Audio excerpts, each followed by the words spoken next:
தற்போது கிடைத்துள்ள அண்மை செய்தி.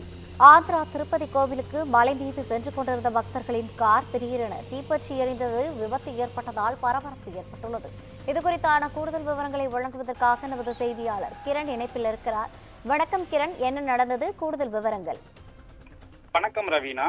ஆந்திர மாநிலம் மேற்கு கோதாவரி மாவட்டம் ராவணப்பள்ளி கிராமத்தைச் சேர்ந்த பக்தர்கள் சிலர் ஸ்ரீவாரியை தரிசிக்க திருமலை நோக்கி காரில் சென்று கொண்டிருந்தனர்.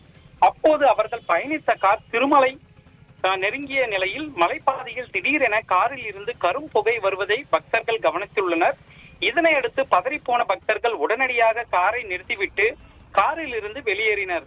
அவர்கள் வெளியேறிய சிறிது நேரத்தில் கார் முழுவதும் தீப்பற்றி மலமளவென பரவி கொழுந்துவிட்டு எரிந்து முற்றிலுமாக எலும்புக்கூடாக காட்சியளித்தது. இதனையடுத்து தகவல் அறிந்து சம்பவ இடத்திற்கு வந்த திருமலை தீயணைப்புத் துறையினர் உடனடியாக எரிந்து கொண்டிருந்த காரை அணைக்கும் முயற்சி மேற்கொண்டனர்.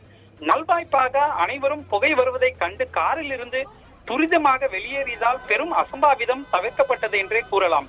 கோடை வெயிலின் தாக்கத்தினாலும் நீண்ட தூர பயணம் மேற்கொண்டதாலும் காரின் இன்ஜின் பகுதியில் அதிக வெப்பம் எழுந்து கார் தீப்பற்றி எரிந்து இருக்கலாம் என தகவல் வெளியாகியுள்ளது.